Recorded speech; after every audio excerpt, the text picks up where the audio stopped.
성가대 여러분, 좋은 찬양을 해주셔서 감사합니다. 수고 많으셨습니다. 이미 예고해 드린데요. 저희 교회는 다음 주일은 창립 기념주일이고요. 그 다음 주일에는 장로님, 권사님, 한준 집사님을 선출하기로 지난해 1월달에 벌써 광고가 된 겁니다. 그래서 오늘은 이런 중요한 직책을 가진 직분자들을 교회에서 선출하면서 교인들이 그냥 아무 생각 없이 막연하게 누가 됐으면 좋겠어 이래가지고 지금까지 모든 교회들이 장로님, 권사님들을 선출해 오다 보니까 선거가 끝나고 나면 쓸데없는 얘기들이 교회를 너무 많이 돌아다니면서 교회를 힘들게 만드는 경우가 참 많습니다.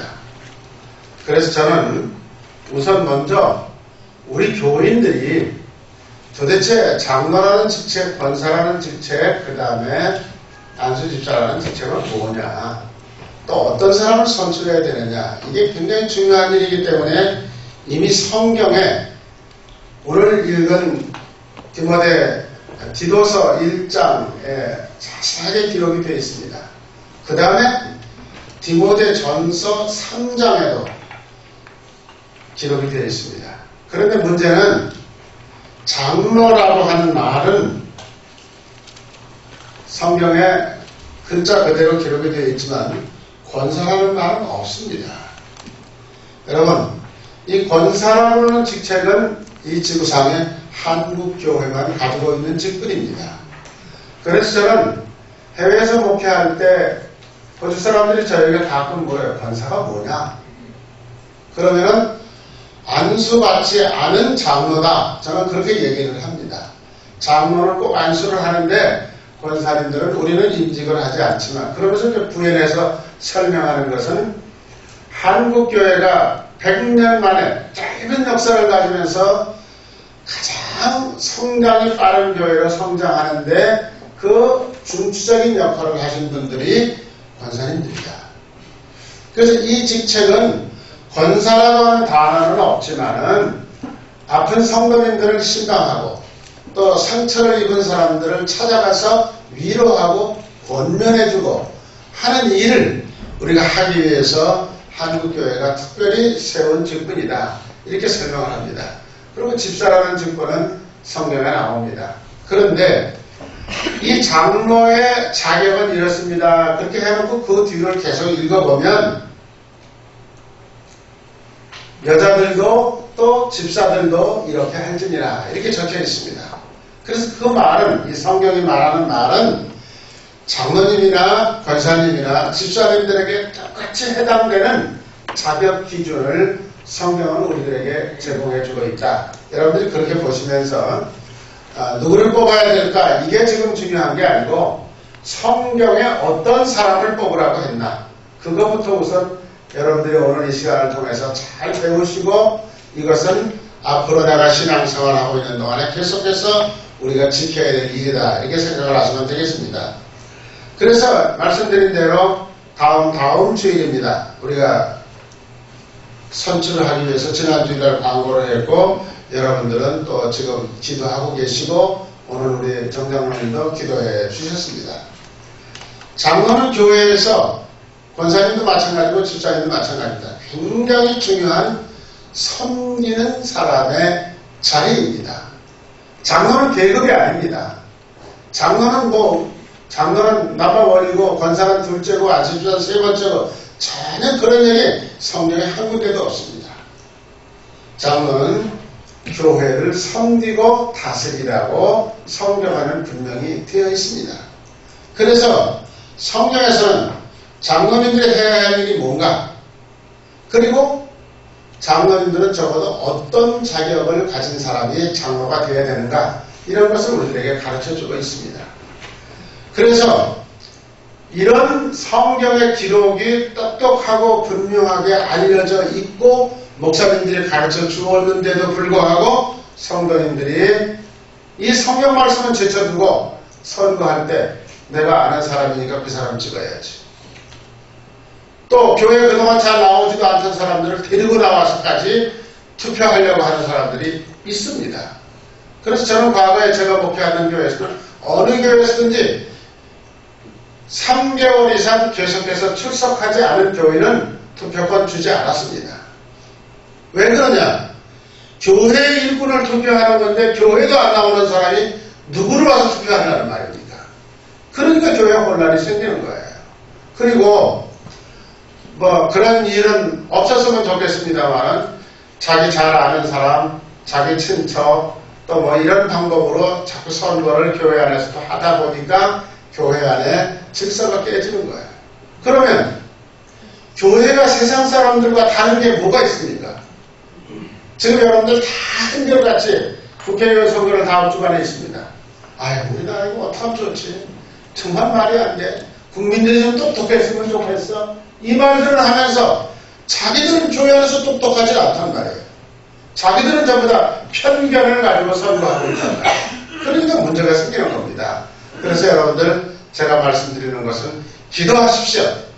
누구 특정한 사람을 놓고 기도하는 게 아니라 하나님, 우리 창신교회에 어떤 분이 자랑하면 좋겠습니까? 저는 알 수가 없습니다. 성경은 분명히 하나님께서 작정하신다고 그랬으니까 하나님 작정하시고 저에게도 알려주십시오. 이렇게 여러분들 기도하는 가운데 이 일이 진행되면 아무 문제가 생기지 않습니다. 그리고 이 장로의 기원에 대해서 제가 이제 성경적으로 말씀을 좀 드리겠습니다. 구약성경에 장로라는 단어가 184번 나옵니다.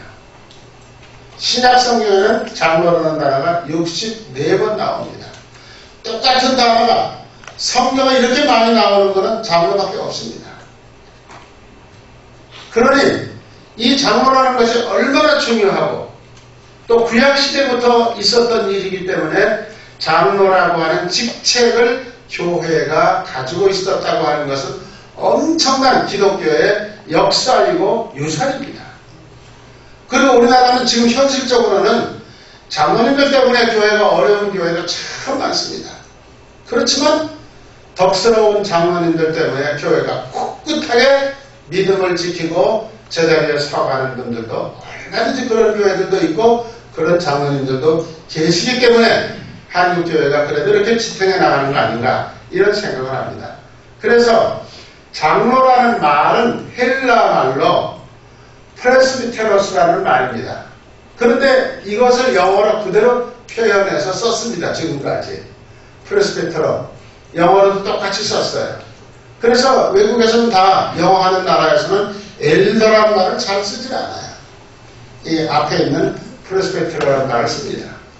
그런데 우리 한국에서는 그냥 장로 번역 그대로 해서 엘더, 연세가 좀 높으신 분 그런 뜻입니다. 연장자 그런 뜻으로 우리 한국에서는 지금 사용하고 있습니다. 그래서 이 장로를 성경적으로 생각해 보면 또 단어를 의미를 생각해 보면 나이가 많은 사람, 존경할 수 있는 존경받는 사람, 인격을 갖춘 지도자, 다스리는 자, 회중과 지파의 대표, 예배를 돕는 사람 이런 뜻입니다. 성경에 나오는 장로라는 의미는 그렇다면 여러분들이 우리가 이번에 장로 투표해야 돼. 그러면 연세가 좀 되신 분이면 좋아. 근데 연세라는 거는 우리 대한민국의 모든 교회의 헌법에는 나이가 제한되어 있어요. 저희 교회 레귤레이션에도 규칙에도 그게 정해져 있습니다. 40세 이상 65세 미만 딱 정해져 있어요. 그 안에 들어가면 돼요. 그 다음에 그분이 정말 존경받을 수 있는 사람인가. 모든 사람이 그분 참 괜찮은 분이야. 그분 같으면 우리 교회 장로로 내놔도 아무 손색이 없어. 그럴 정도의 사람의 인격을 가지고 있는 사람인가. 여러분들 그런 거를 생각을 하셔서 하나님 앞에 기도하시면서 선택하시면 되는 겁니다. 그 다음에 구약시대에는 최고의 의결기관이 있었는데 오늘날 국회 같은 거죠. 70인이 모여서 회의를 하는 기관이었습니다. 그런데 그 기관에 70인 의회 의원 가운데 한 사람은 꼭 70명은 다 장로라는 직책으로 불렀습니다. 그게 출애굽기 3장 16절에 성경에 나와 있습니다. 그리고 구약시대에는 재판을 하는데 오늘날처럼 뭐 판사 검사가 하는 게 아니고 장로님들이 재판을 했습니다. 그 지역의 장로님들이 모여가지고 문제를 놓고 재판을 했다. 그래서 그 재판을 하면서 교인들이, 백성들이 잘못된 길로 가면 충고해주고 권면해주는 일을 장로님들이 했습니다. 그러니 이 직책이 얼마나 중요한 직책이냐 하는 것을 우리가 알 수가 있습니다. 오늘 우리나라 국어사전을 제가 찾아보니까 이렇게 되어 있어요. 장로, 덕망이 높고 경험이 많은 지도자, 원로 혹은 연장자 이렇게 되어 있어요. 그러니까 분명한 건 장로는 지도하는 직책의 자리를 갖는 그런 존경할 만한 사람이다 라고 하는 것을 우리는 분명히 알 수 있습니다. 민수기 11장 성경을 보면 16절에 이렇게 되어 있습니다. 여호와께서 모세에게 이르시되 이스라엘 노인 중에 내가 알기로 백성의 장로와 지도자가 될 만한 자 70명을 내 앞으로 데려오라. 아까 제가 말씀드렸죠. 70인 의회라고 하는 게 바로 그겁니다. 그 다음에 17절에 보면은 내가 강림하여, 하나님 말씀이에요.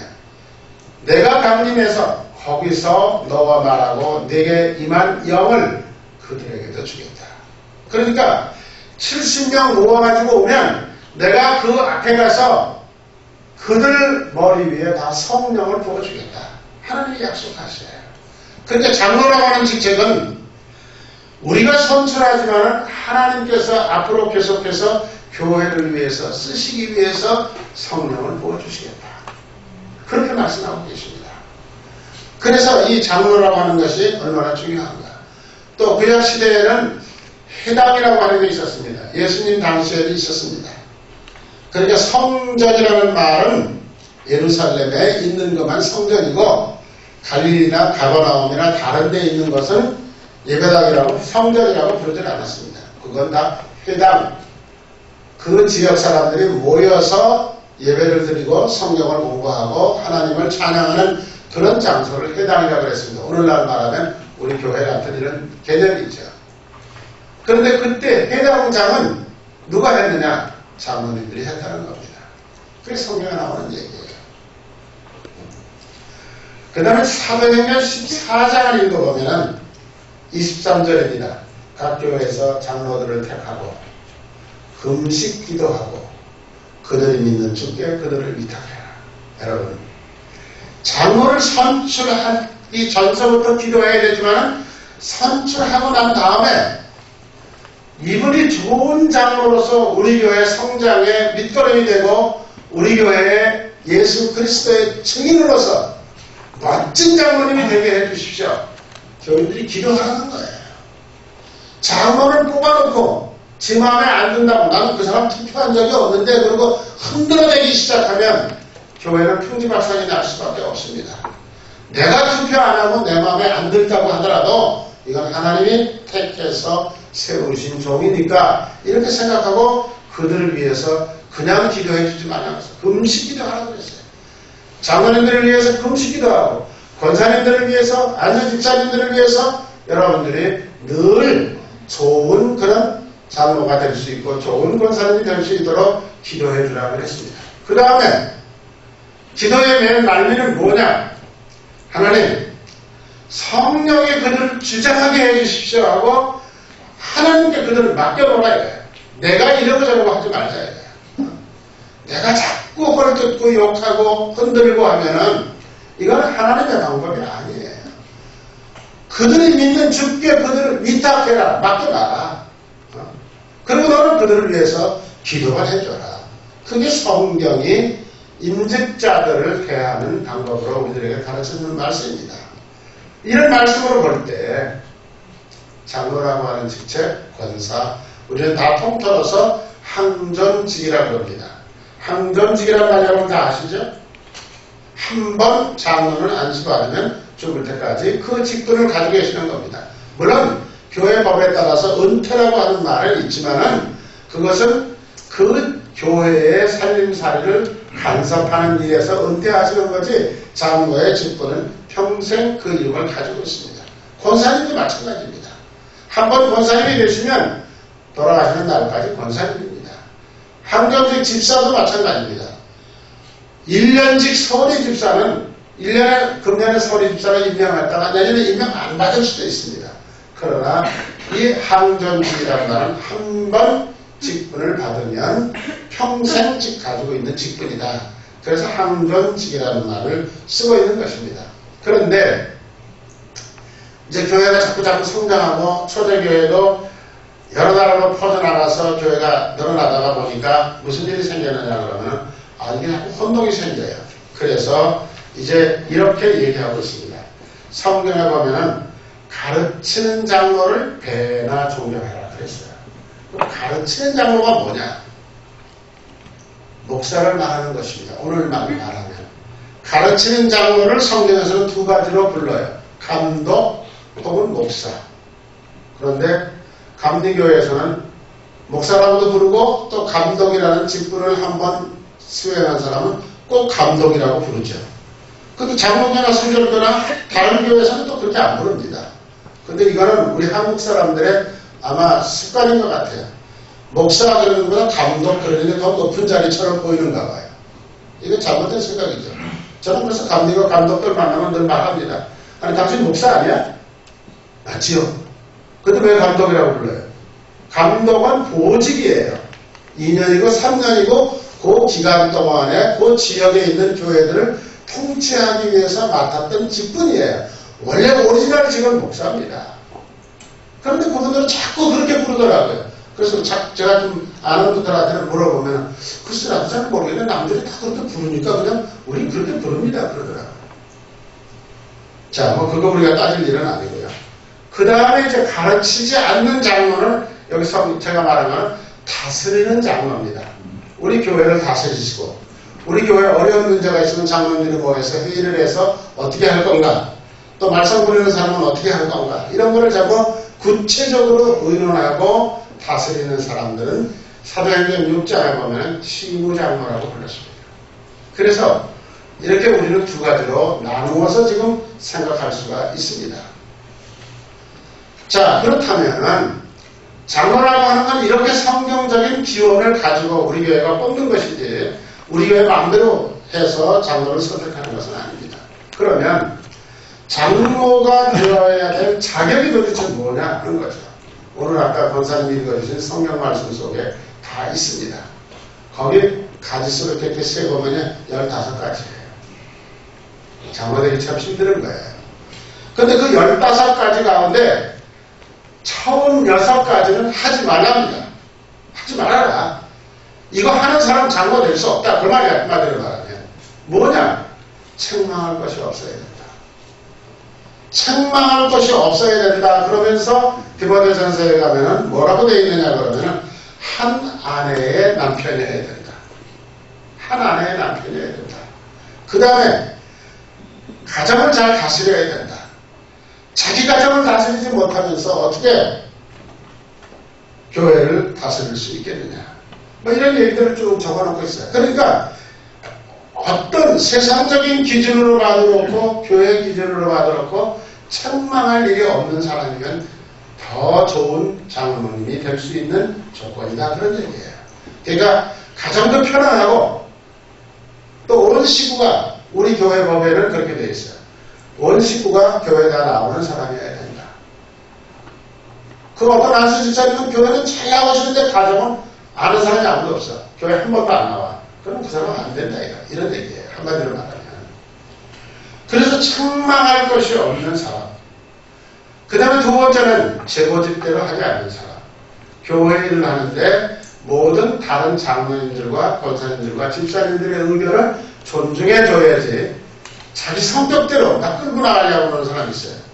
그리고 왜 그러세요? 그러면 나는 이렇게 태어난 사람입니다. 말도 그냥 함부로 막 하는 사람이 있어요. 이런 사람은 잘못돼서 안 되죠. 그런 사람들 때문에 교회가 혼란이 오는 겁니다. 그 다음에 급히 분내지 아니하는 사람. 무슨 일이 있더라도 그냥 바짝바짝 하면 안 된다. 좀 참고 기다려보고 이렇게 하면서 정말 어떻게 하는 것이 바른 것인가 상황 판단을 정확하게 할 줄 알아야 된다는 거죠. 물론 그 네 번째는 술 먹는 사람 안 된다고 그랬어요. 여기 보면 술을 즐기지 아니하는 자, 이걸 가지고 또 따지는 사람이 있어요. 나는 즐기지는 않지만 가끔 한 잔씩 먹습니다. 또 이런 사람이 있더라고요. 하고 성경은 여러분 말장난한다고 만들어 놓은 거 아니에요. 우리가 성경 말씀 진지하게 받아들이셔야 돼요. 그 다음에 구타하지 아니하는 자. 나는 한국 남자들만 부인 때리는 줄 알았는데 이 성경의 구약 시대에 이스라엘 남자들도 툭하면 자기 부인 두들겨 패는 것 같아요. 아들도 때리고 부인도 때리고 약자를 때리는 사람 절대 안 된다. 구타하지 않는 자. 그 다음에 더러운 이익을 탐하지 아니하는 자. 돈에 대한 욕심이 아주 지나친 사람이 있어요. 이거 안 된다는 거죠. 교회 무슨 일을 하면서도 다 돈하고 관련지어가지고 일하려고 하는 사람 안 된다는 거죠. 아주 청렴결백하게 하나님 거, 내 거 분명히 구별하고 세상 속에서 돈을 벌더라도 불의한 방법으로는 난 돈 벌지 않겠다. 딱 결심하고 그러면 여러분들 다 지금 세상에 굶어 죽을 것 같죠. 하나님 그런 사람은 축복해 주셔요. 우리가 그것은 사실을 믿어야 돼요. 그러니까 앞에 있는 6가지는 하지 말랍니다. 이거 하면 안 됩니다. 이렇게 하는 사람은 장로님 될 수 있는 자격이 첫째로 없어요. 둘째, 7번서부터 13번까지의 말은 적극적으로 하라는 거예요. 이건 이렇게 하지 않으면 안 된다는 거죠. 적극적으로 해라. 뭘 하느냐? 나그네를 접대하는 자. 나그네가 누가 나그네일까? 한번 우리 여기 몽골 학생들 다 나그네예요. 여러분들 제들한테 잘 하세요. 제가 그 호주에서 목회할 때 그 한국에서 오는 유학생들이 참 많이 왔어요. 그런데 예배 끝나고 나면 그 유학생들 찾으려고 그러면 없어 어디 갔는지. 근데 뻔해요. 김영식 장로님이라는 분이 있었는데 그분은 팔도 하나가 없는 사람이야. 그래서 의정을 붙인 사람인데 예배 끝나고 새로 왔다 그러는 사람이 있으면 무조건 싣고 찾으시고 다 데려가. 그래가지고 저녁 대접하고 같이 얘기하고 또 그 다음에 그분 대학의 교수였는데 내가 너희들 와 있는 동안에 도와줄 게 뭐가 있냐. 다 일부러 봐. 목사가 인사하기 전에 다 차에 싣고 가버리는 거예요. 그 자기 집 가서 대접하는 거죠. 그러다 보니까 그 시절에 유학 와서 그 장로님 신세를 지닌 학생들이 한국에 돌아와가지고 다 그도 괜찮게 한 자리씩 하더라고요.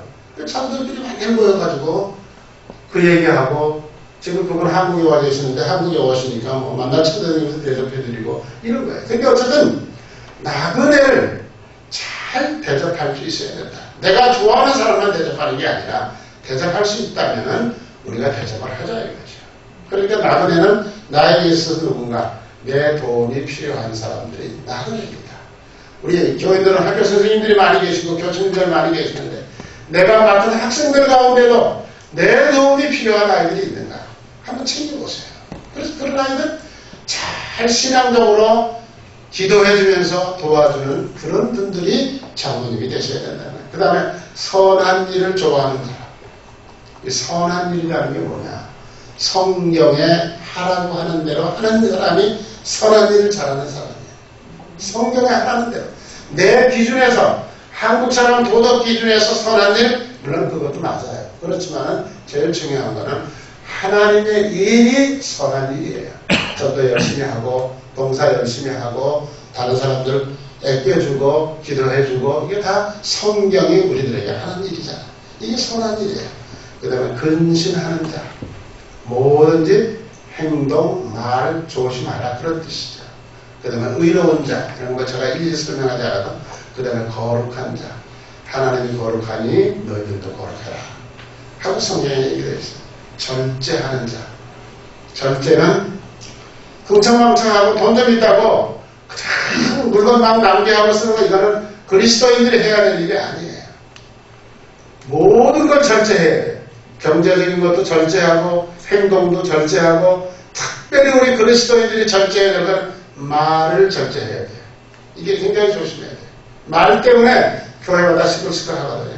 그러니까 조금 참아야 되는데 그걸 못 참아. 그러니까 절제하는 거 좋다. 그 다음에 말씀의 가르침을 그대로 지키는 자. 이거 얘기할 필요가 없죠. 성경 말씀대로 할 수 있으면 살아보려고 몸부림치고 애쓰고 하라는 거죠. 그 다음에 마지막으로 14, 15절은 뭐냐? 이게 제일 힘든 거예요. 저도 장로를 한 5년 했거든요. 근데 그때 보면 장로님들 다 슬슬 피해. 뭐 힘든 일이 있으면 이건 난 뭐 이런 거 잘 모르니까 장로님 알아서 하십시오. 이거 맡겨놓고 자기는 쓱 빠져. 이게 왜 힘드느냐? 다른 사람이 잘못 생각하고 있거나 교회에서 엉뚱한 소리를 한다든지 그럴 때는 조용히 불러서 당신이 이렇게 생각하면 이건 틀린 거야. 권면해줘야 돼요. 그리고 야단칠 일이 있으면 따끔하게 야단칠 줄 아는 지도자. 이게 필요해요. 그래서 교회는 사랑이다 하고 다 두리뭉실 덮고 넘어가면 할 수가 없어요. 그러면 장로님으로 자격 없는 사람들이에요. 그저 남한테 싫은 소리 하는 건 무조건 싫다. 내가 미워서 싫은 소리 하는 게 아니고 우리 교회 안에 덕스럽게 행동하지 않고 말하지 않고 돌아다니면서 분란을 일으킨 사람이 만약 있다 그러면 조용하게 1대1로 나하고 저녁을 한번 먹자. 그리고 해가서 따끔하게 당신이 지금 생각하고 있는 게 뭐가 잘못됐다. 그렇게 하려고 그러면 내가 얼마나 다른 사람에게 멋지게 보여야 할 수 있을까? 여러분 그런 거 생각해 보셔야 돼요.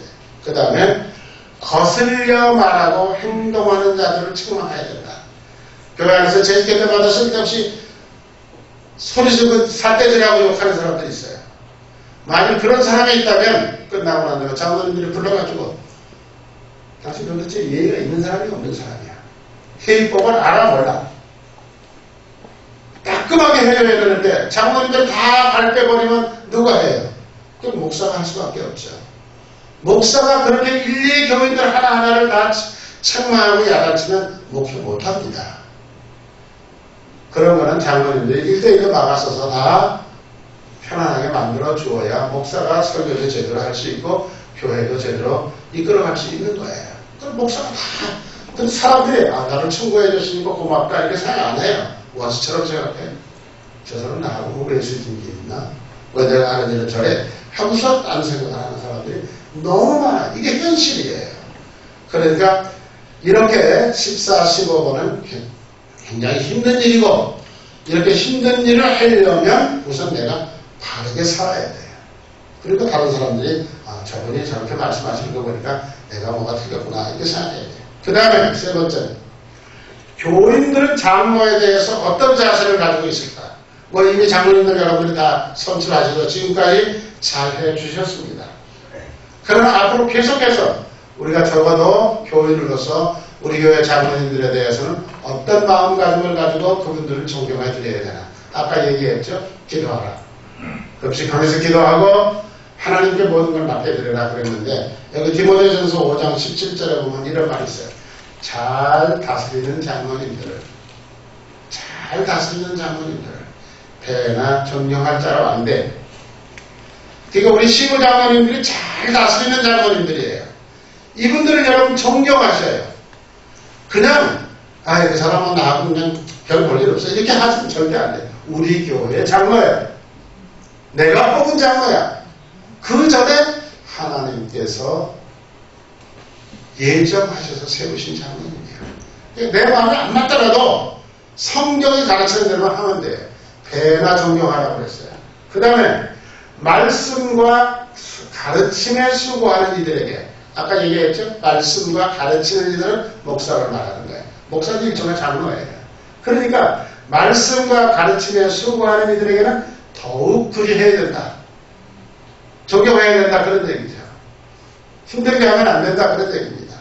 이 말씀은 우리가 여러분들 교인들이 잘 명심하시고 베드로전서 5장 5절에 보면 이런 말씀이 있어요. 우리 같이 한번 읽겠습니다. 젊은 자들아 이와 같이 장로들에게 순종하고 다 서로 겸손으로 허리를 동이라. 하나님은 교만한 자를 대적하시되 겸손한 자들에게 은혜를 주십니다. 여기서 젊은 자들이라는 건 나이 가지고 얘기하는 거 아니에요.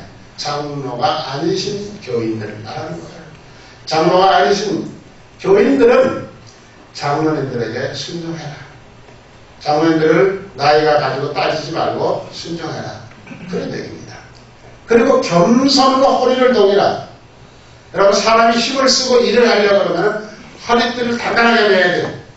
그래서 역도 선수들은 아주 두꺼운 가죽으로 만든 벨트를 딱 힘줘서 내잖아요. 그러니까 힘을 써도 가능한 거야.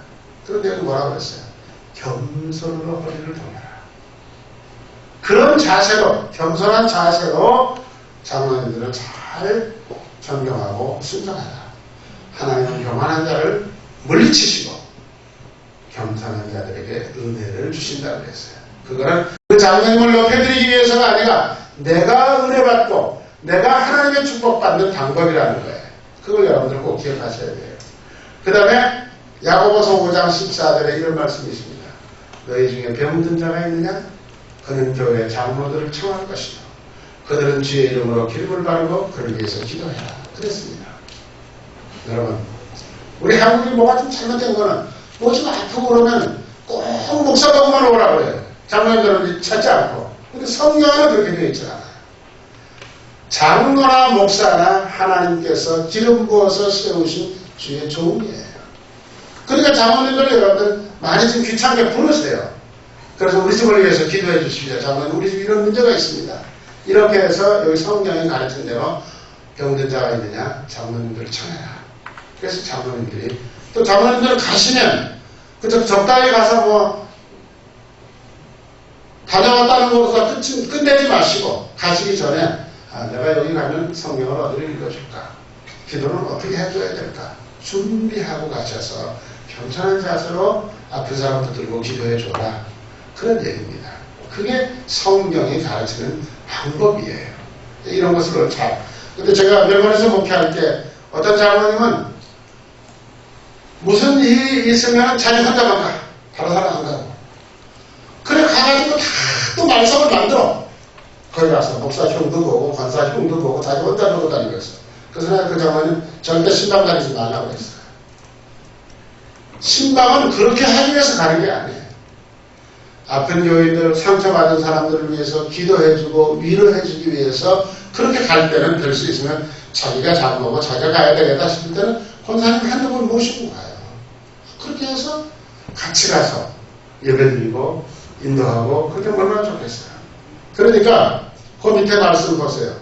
우리 그리스도인들은 말씀 앞에 이제 자신을 비춰보면서 지도자의 길을 걷고자 하는 선한 야망을 가져야 된다. 이게 무슨 말이냐. 우리 가운데에도 장로가 되고 싶으신 분이 계셔요. 권사님이 되고 싶은 분이 계셔요. 안수집사가 되고 싶은 분이 계셔요. 그 밑에 뭐라고 써요? 지도자의 길을 걷고자 하는 선한 야망을 가져야 된다. 좋아요. 되고 싶은 거 아주 좋아요. 안 하려고 하는 것보다는. 그런데 문제는 그 되고 싶은 욕망만 가지지 말고 지금 앞에서 얘기한 모든 조건의 말씀들을 거울이라고 생각해보고 그 거울에다가 자기 자신을 한번 비춰봐라. 내가 나그네를 잘 접대했는가? 내가 지도력이 있는가? 내가 뭘 할 수 있는가? 다 자기 자신을 이 거울에다 비춰보고 그 다음에 오케이 이 정도 같으면 나도 할 수 있어. 하나님 제가 이번에 장로 좀 해주십시오. 그러고 기도하고 선하게 기다리고 있어야 돼. 그게 선한 야망이에요. 무조건 안 하려고 그러는 것보다는 성경은 많이 하려고 해라. 그리고 섬겨라. 그리고 봉사해라. 그렇게 가르쳐주고 있는 거예요. 디모데전서 3장 1절에 제가 쉬운 성경으로 이 말을 써놨어요. 어떤 사람이 교회의 지도자가 되고자 한다면 그건 참 좋은 일이다. 그건 참 좋은 일이다. 그러나 문제는 내가 지금 어떤 일을 해왔는가 지금까지 교인들이 나를 어떻게 대우하고 있는가라는 그런 사실보다는 내가 정말 지도자가 될 수 있는 인격을 가지고 있는 사람인가 그런 것을 자기 스스로 판단해 보라는 거죠. 그리고 그것은 권사가 됐든지 장로가 됐든지 안수집사가 됐든지 될 때까지만이 아니고 평생 그리스도인으로 항전직을 받은 직분자로서 평생을 두고 이 문제를 놓고 씨름하면서 내가 여기서 이탈되지 않아야 되겠다라고 생각을 하고 신앙생활을 하라는 겁니다. 그게 성경이 가르치는 거예요. 그런데 오늘날 여러분 우리나라가 교회마다 왜 이렇게 힘들고 어려운가? 이걸 어떻게 하면 좋을까? 이런 생각이 드는데 저는 여러 가지 이유가 많이 있어요. 물론 목사님들에게 문제가 제일 많고 그 다음에 장로님들에게 문제가 제일 많은데 다른 분들은 그렇지 않아요. 근데 왜 그러냐? 대부분의 목사님들이 교회에서 장로를 선출할 때 만일 국회의원이 우리 교회에 나온다. 국회의원 치고 교회 가서 1년 안에 장로 안 된 사람이 없어요. 우리나라에. 이게 도대체 세상적인 방법도 이런 방법을 쓰면 안 돼요. 그러니까 우리나라 국회 예수 믿는 장로님들의 3분의 1이나 되는데도 기독교에 대한 문제를 한 사람도 말하는 사람이 없어요. 그래서 기독당이 이번에 선거에 나와서 뭐 어떻게 해서 한두 사람이라도 들어가서 기독교적으로 정치를 해야겠다. 그것도 틀렸어요. 왜 안 되느냐? 즉 기독당의 이름을 가진 게 두 파가 나왔어. 기독당 하나 있고 기독교 자유당이 또 있어. 그것도 합치지 못하면서 나라 일을 하겠다고? 국회를 바로잡겠다고? 이게 다 어디서 오는 문제입니까? 우리 목사들이, 우리 교인들이 장로를 선출하는데 분명하게 이 성경의 기준을 보고 선출을 했더라면 이런 일이 안 생깁니다. 아, 그 사람 사회적인 신분이 있는 사람이야, 장관이야, 국회의원이야, 대학 교수야. 그러니까 그냥 그런 거 보고서 선출을 해놓으니까 안 되는 거예요. 그러니까 교회가 혼란을 겪을 수밖에 없는 겁니다. 여러분, 우리 이미 장로님 되신 분들도 이 말씀 들으시면서 어깨를 점이고 자기 자신을 스스로 생각해 봐야 되고, 앞으로 계실 분들도 이런 문제를 생각하셔야 돼요. 그 다음에 이제 마지막으로 한 말씀만 드립니다. 중직자 이번에 선출해서 여러분들이 꼭 열심하실 겁니다. 지난주간에 제가 말씀드렸어요. 부부지간에도 가능하면 누가 됐으면 좋겠다 얘기하지 마십시오. 제가 그냥 경험적으로 부탁을 드리는 거예요. 성경 말씀을 가지고 부탁을 드린다면 잠언 16장 33절이에요. 여러분 다 같이 한번 읽읍시다. 재리는 사람이 뽑으나 모든 일을 작정하시는 여호와께 있느니라. 아멘. 우리가 다음 주일날 선출해서 누구를 뽑더라도 내가 투표했더라도 결국은 내가 투표한 사람이 안 될 수도 있어요. 엉뚱한 사람이라고 여러분들은 생각할지도 몰라. 그러나 분명한 것은 이 일을 작정하시는 것은 하나님께서 하신다고 했어요. 하나님이 하신 일에 대해서 내 생각이 틀렸으면 하나님 제가 잘못했습니다. 제가 좀 틀렸습니다. 이렇게 받아들여야지 이걸 가지고 문제를 삼고 교회를 혼란하게 하는 것은 믿는 사람이 해야 될 일이 아니다 라고 하는 생각을 이 말씀을 꼭 명심하시면서 교회 안에서 되어지는 모든 일들은 하나님이 작정하셨다고 성경에 적어놓고 있으니까 이 말씀을 믿으시면서 신앙생활을 발휘해 주시기를 바랍니다. 기도하시겠습니다. 하나님 감사합니다. 우리 창신교회가 성장하게 하시고 또 이제 창립 19주년을 맞이하게 하시고 또 그 다음 주일날은 우리가 필요한 일꾼들을 세우려고 지금 준비하고 있습니다. 이 모든 일을 통해서 오늘 우리가 성경에서 배운 대로 하나님의 뜻을 가릴 줄 알고 하나님의 뜻을 분별해서 주의 영광을 높이 드러낼 줄 아는 그런 성숙한 교인들이 모여서 예배드리는 공동체가 되게 하여 주시옵소서. 우리를 사랑하신 예수 그리스도의 이름으로 감사하며 기도드리옵나이다.